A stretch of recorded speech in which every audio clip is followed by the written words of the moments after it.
तो जैसा कि आप लोगों ने पिछले पार्ट में देखा था कि रिवर डिफाइनिंग सेक्टर और स्काई रिवर कोर्ट के बीच वॉर स्टार्ट हो जाती है, जहां पर river defining sector sky river court को ओवरपावर करने लगते हैं। लेकिन तभी लिंग नाम का एक कल्टीवेटर बाई पर हमला कर देता है, जो कि गोल्डन कोर फॉर्मेशन रिलैम पर मौजूद था, और वो बाई को बुरी तरह पीटने लगता है, जिस पर बाई अपने गोल्डन कोर की फॉर्मेशन स्टार्ट कर देता है, जिस पर बाई के चारों तरफ एक बैरियर बन जाता है, जिसे लिंग डिस्ट्रॉय नहीं कर पा रहा था। इसलिए लिंग बाई के दोस्तों पर हमला करना स्टार्ट कर देता है और जिन को जान से मार देता है, जो देखकर बाई को काफी ज्यादा गुस्सा आ जाता है और वो 9 हेवनली थंडर्स को एक साथ समन करके गोल्डन कोर रिलैम पर पहुंच जाता है और अपने एक ही पंच से लिंग का गोल्डन कोर डिस्ट्रॉय कर देता है, जिससे वो मारा जाता है। फिर बाई अपने सभी साथियों के साथ इस वॉर को खत्म करने आगे बढ़ने लगता है। अब आगे तो इस पार्ट की शुरुआत में हम देखते हैं कि स्पिरिट स्ट्रीम सेक्टर और स्काई रिवर कोर्ट के सुप्रीम ट्रेजर सन रेवर और अंडरवर्ल्ड लैम्प के बीच अभी भी फाइट चल रही होती है, जहां पर सन रेवर अंडरवर्ल्ड लैम्प को ओवरपावर करके हरा देता है। इसी बीच ब्लड स्ट्रीम नाइट पपेट और डेमोनिक डार्क पपेट के बीच भी लड़ाई चल रही होती है, जहां पर हम देखते हैं कि डेमोनिक पपेट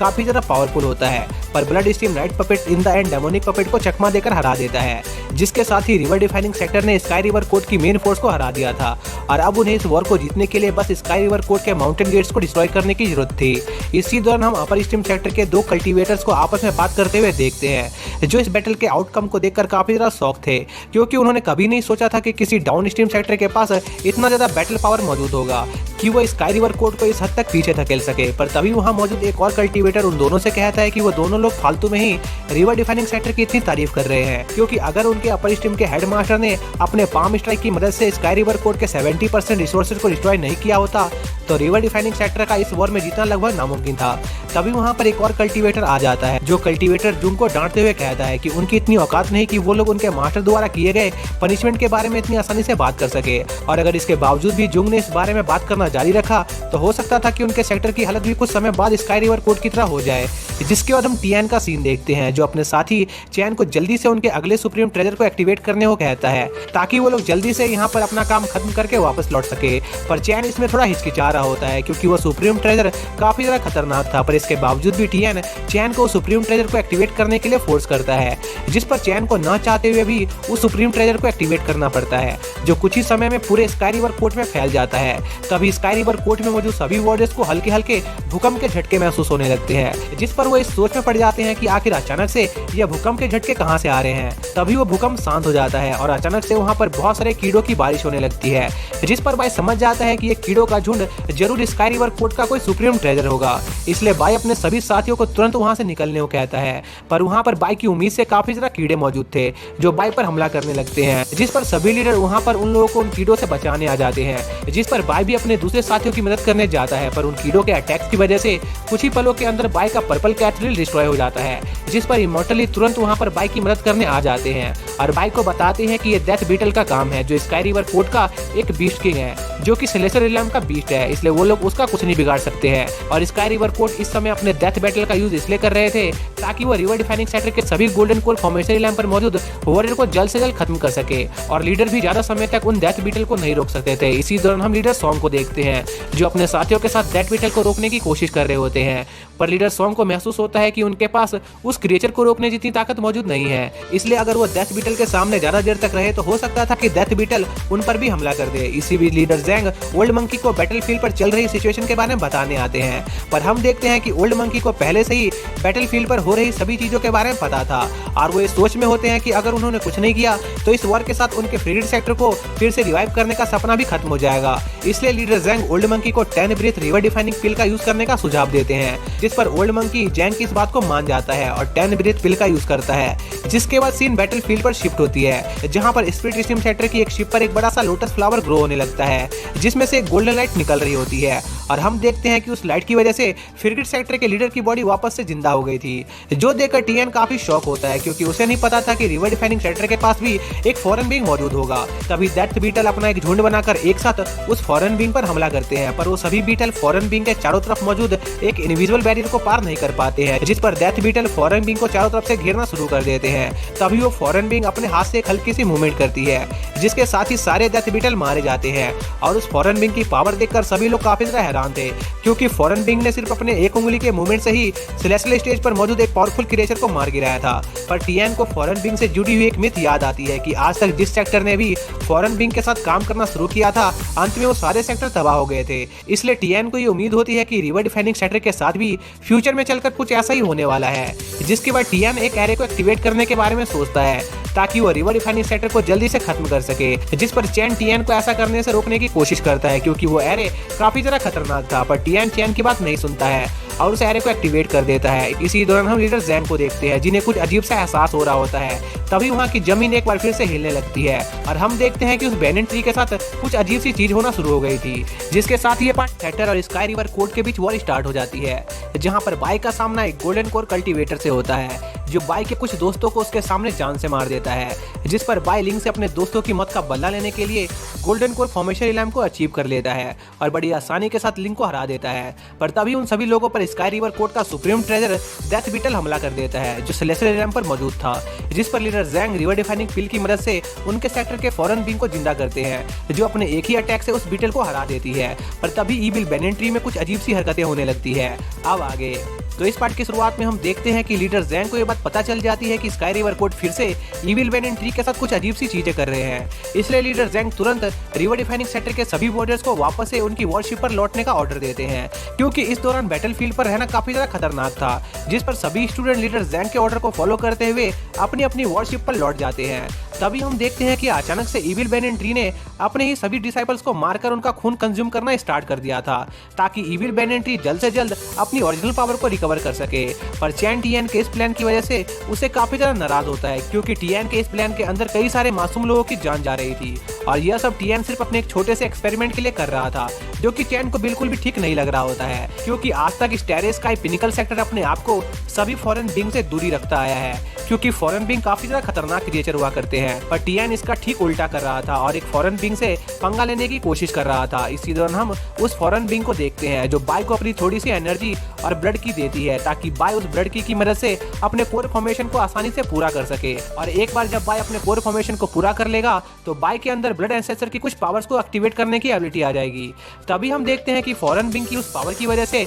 बाई की बॉडी काफी तेजी से पीछे उड़ने लग जाती है और बाई कुछ जंजीरों से बंध जाता है, जिस पर बाई समझ जाता है कि उस फॉरेन बिंग की दी हुई एनर्जी में इतनी ज्यादा लाइफ फोर्स मौजूद थी कि उसने बाई के सेकंड साइकिल ऑफ लाइफ को एक्टिवेट कर दिया था। और हम देखते हैं कि फॉरेन बिंग दूर से यह सब देख रही होती है और वो बाई से ये वादा करने को कहती है कि वो उनके सपने को जरूर पूरा करेगा, क्योंकि उनके फेवरेट सेक्टर का भविष्य पूरी तरह से बाई के कंधों पर टिका हुआ था। जिसके बाद फॉरेन बिंग वहां से चली जाती है और इस समय तक बाई पूरी तरह से साइकिल ऑफ लाइफ से बन चुका होता है, जो देखकर बाई खुद को जल्दी से उन साइकिल से आजाद करने के बारे में सोचने लगता है, क्योंकि बाई जितना समय उन साइकिल से निकलने में लगाएगा, उसके दोस्तों की जान उतनी ही ज्यादा खतरे में रहेगी। इसी दौरान लीडर सॉन्ग सभी लोगों को यह बात बताते हैं कि इस समय ईविल बैनन ट्री की पावर उसके प्राइम से भी काफी ज्यादा है, इसलिए अगर वो लोग ईविल बैनन ट्री को डिस्ट्रॉय करना चाहते हैं तो इसके लिए उन सभी को साथ में मिलकर काम करना होगा, जिस पर वो लोग एक साथ काम करने के लिए तैयार हो जाते हैं। इसी दौरान हम बाई को देखते हैं, जो अपने आप को आजाद करने के लिए अभी भी जूझ रहा होता है, जहां पर बाई सोचता है कि उसे जल्द से जल्द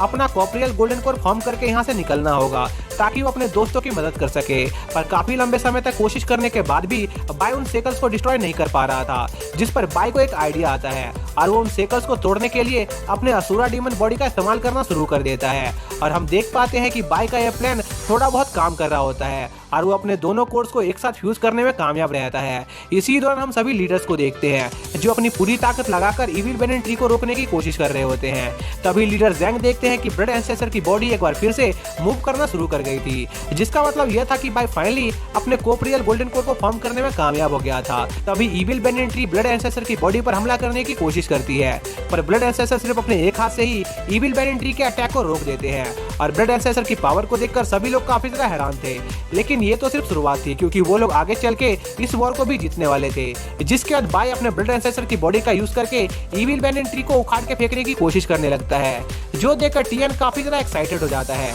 क्योंकि वो चाहता था कि स्काई रिवर कोर्ट अपने इविल बैंडेड ट्री को खो दे। तभी टियान देखता है कि चैन कुछ कर रहा है, जहाँ पर हम देखते हैं कि चैन अपने सभी स्टूडेंट को आज के बाद से रिवर डिफाइनिंग सेक्टर की सेवा करने को कहता है, क्योंकि अभी तक अपर स्ट्रीम के लोगों ने उनका काफी ज्यादा इस्तेमाल कर लिया था, लेकिन ये मौका उन लोगों के लिए काफी ज्यादा अच्छा था और वो अपने आने वाले भविष्य को बदल सकते थे। जिसके साथ ही वो जायंट एरे पूरे के पूरे स्काई रिवर कोर्ट पर से हटने लगता है, जिसके साथ ही ये वॉर खत्म हो जाती है। पर किसी को इस बात पर यकीन नहीं हो रहा था। पर तभी एक अजीब सी एनर्जी की और बाई के सामने फ्लोट करने लगती है, जिस पर लीडर जैंग बाई को बताते हैं कि उनके सामने जो चीज है वो असल में इविल बैंडेड ट्री की एनर्जी सोर्स है, जिसे हासिल करना काफी ज्यादा मुश्किल होता है। पर अगर बाई इस एनर्जी पर अपना पूरा कंट्रोल कर लेता है तो वो इविल बैंडेड ट्री को जब चाहे क्रिएट और डिस्ट्रॉय कर सकता है। इसलिए ये एक बहुत बड़ी जिम्मेदारी थी। इसलिए लीडर जैंग बाई से कहते हैं कि ये तुम्हारा फैसला है कि तुम इस पावर की रिस्पॉन्सिबिलिटी को लेना चाहते हो या नहीं। इसी बीच हम देखते हैं कि इस वॉर की वजह से रिवर डिफाइनिंग सेक्टर और स्काई रिवर कोर्ट के सभी मेंबर्स एक एक करके अपनी जानों को गंवा रहे थे। इसलिए बाई तुरंत उस चीज को एक्सेप्ट कर लेता है और यह वॉर खत्म हो जाती है,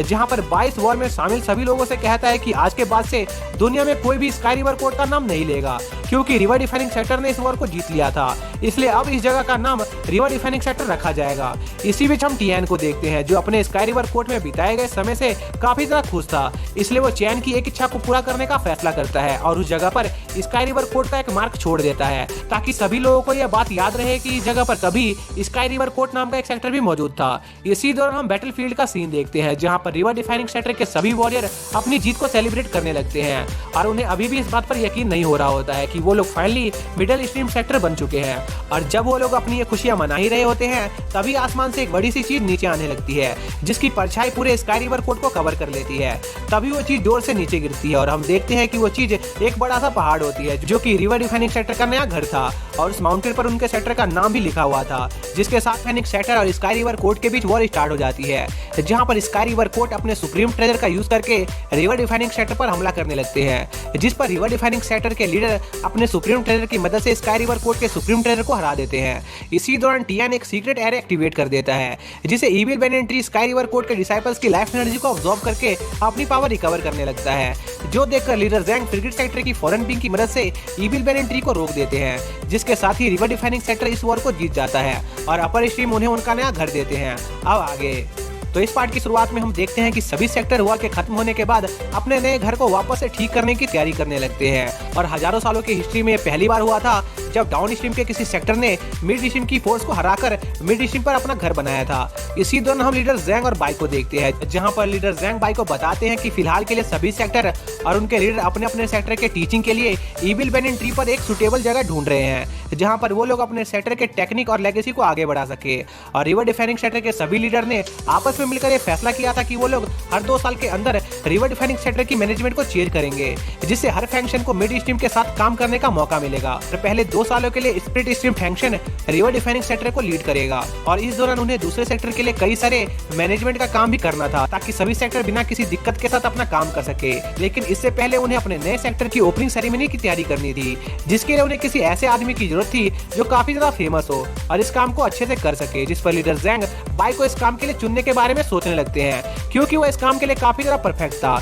जिस बात से लीडर सॉन्ग भी सहमत होते हैं। लेकिन तभी लीडर जैंग बाई की जगह लीडर युआन को इस काम के लिए सिलेक्ट कर लेते हैं, जिसके बाद लीडर जैंग उनके सेक्टर के प्रोटेक्शन और पेट्रोलिंग के लिए भी किसी को चुनना चाहते थे, जिस पर लीडर सॉन्ग बाई का नाम इसके लिए सजेस्ट करते हैं, क्योंकि बाई बैटल के साथ साथ पेपर वर्क में भी काफी ज्यादा अच्छा था और वो उन्हें इस काम की अच्छी रिपोर्ट बनाकर दे सकता था। जिस पर बाई भी अपनी तारीफ सुनकर काफी ज्यादा खुश होता है और उसे लगता है कि यह काम जरूर उसे ही मिलेगा। लेकिन लीडर जैंग इस काम को अपने इन्वेस्टिगेशन और गार्डियन डिपार्टमेंट को दे देते हैं, जिस पर बाई काफी ज्यादा निराश हो जाता है, क्योंकि उसे लग रहा था कि वो इस काम के लिए परफेक्ट था, लेकिन इसके बावजूद भी उसे ये काम नहीं मिला। तभी लीडर जैंग एक और टास्क के लिए किसी को चुनने का फैसला करते हैं, जो कि उनके नए सेक्टर की रिकंस्ट्रक्शन और डेवलपमेंट का काम होने वाला था, जिस पर बाई सोचता है कि वो इस काम के लिए परफेक्ट है। इसलिए बाई लीडर जैंग को इस काम के लिए उसे चुनने को कहता है, पर लीडर जैंग को लगता है कि यह काम बाई के स्टेटस और पावर के हिसाब से काफी छोटा है, इसलिए वो बाई को यह काम करने से मना करने वाले होते हैं। पर बाई लीडर जैंग से कहता है कि उसे रिकंस्ट्रक्शन और डेवलपमेंट के बारे में काफी काफी ज्यादा नॉलेज है और वो इस काम को जल्दी से जल्दी कंप्लीट कर सकता है, जिस पर लीडर ज़ैंग बाई की बात मान जाते हैं। इसी दौरान हम जुआन को देखते हैं जिसकी बॉडी पर सेक्रेड लैंड के एक फिएंड स्पिरिट ने कब्जा कर लिया था और हम देखते हैं कि जुआन अकेले एक जंगल में घूम रही होती है जहाँ पर काफी सारी डार्क फिएंड एनर्जी मौजूद थी, जिस पर जुआन वो सारी एनर्जी कंज्यूम करने लग जाती है, जिससे जुआन को उसके पास का एक छोटा सा विजन आता है जिससे उसे पता चलता है कि फॉलन स्वॉर्ड ने उसकी मेमोरीज को सील कर दिया था। इसलिए जुआन अपनी कल्टीवेशन करना जारी रखने का फैसला करती है ताकि वो वापस से अपने पास्ट की मेमोरीज को अनलॉक कर सके। पर तभी सान को एक ठंडी सी हवा चलते हुए महसूस होती है जिससे उसकी पूरी बॉडी कांप उठती है, जिसके बाद हम दोबारा जुआन को देखते हैं जो उस फॉरेस्ट में मौजूद डार्क फिएंड एनर्जी को अब्सॉर्ब करना जारी रखती है, जिससे उसके पास्ट की और ज्यादा मेमोरीज अनलॉक होने लगती है। और जुआन को याद आता है कि पास्ट में उसकी बैटल एक स्ट्रॉन्ग वॉरियर से हुई थी जिसे उसने अपने फॉलन स्वॉर्ड की मदद से हरा दिया था। पर अपने दर्दनाक पास्ट को याद करने से जुआन के सिर में काफी दर्द होने लगता है और जुआन देखती है कि अचानक से उसकी मेमोरीज पर लगी हुई सील टूट चुकी है और जुआन को एहसास होता है कि पास्ट में उसने जिस वॉरियर से फाइट की थी उसकी एनर्जी और बाई के हेवनली पाथ की एनर्जी लगभग सेम थी। इसलिए जुआन बाई का पीछा करने का फैसला करती है क्योंकि उसे लग रहा था कि बाई किसी तरह से इन सभी चीजों से जुड़ा हुआ है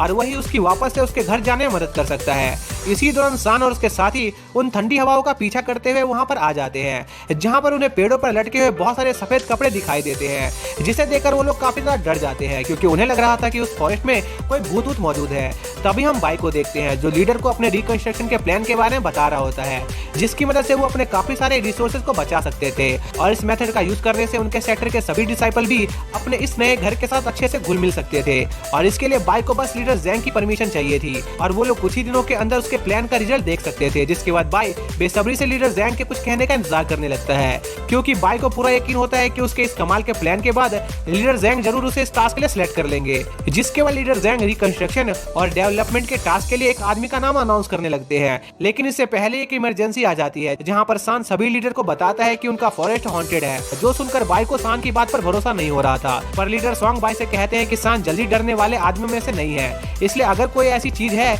जिससे सान को भी डर लग रहा था तो वो चीज जरूर काफी खतरनाक होगी। इसलिए लीडर ज़ैंग जल्द से जल्द इस मामले को इन्वेस्टिगेट करना चाहते थे क्योंकि वो उनके नए सेक्टर की ओपनिंग सेरेमनी के दौरान कोई मुसीबत खड़ी होते हुए नहीं देखना चाहते थे। पर दूसरे सभी लीडर अपने अपने मिशन को लेकर काफी ज्यादा बिजी होते हैं, इसलिए वो अभी टियान बाई फॉरेस्ट की इन्वेस्टिगेशन नहीं कर सकते थे, जिस पर सभी लीडर मिलकर बाई को घूरने लगते हैं क्योंकि सिर्फ बाई ही वहाँ पर मौजूद एक लौता ऐसा शख्स था जो किसी मिशन पर नहीं था। पर बाई को यह काम काफी खतरनाक लग रहा होता है, इसलिए बाई लीडर ज़ैंग को इस काम को सान को सौंपने को कहता है ताकि सान अपने लिए थोड़ा नाम कमा सके। पर लीडर ज़ैंग बाई की बात मानने से इनकार कर देते हैं क्योंकि ये मैटर काफी ज्यादा इंपॉर्टेंट था और वो इस काम को जल्द से जल्द निपटाना चाहते थे, जिस पर सान भी बाई की पावर की तारीफ करने लगता है और उसे मक्खन लगाने की कोशिश करता है क्योंकि वो भी अकेले टियान बाई फॉरेस्ट में नहीं जाना चाहता था। पर बाई सान की चाल समझ जाता है और टियान बाई फॉरेस्ट जाने से मना कर देता है। पर लीडर ज़ैंग इसके बावजूद भी बाई को इस काम के लिए चुन लेते हैं, जिस पर बाई को ना चाहते हुए भी इस मिशन को एक्सेप्ट करना पड़ता है। पर वो लीडर ज़ैंग से ये रिक्वेस्ट करता है कि वो सान को भी उसके साथ इस मिशन पर भेजे और वो दोनों ही इस मिशन पर फंस जाते हैं,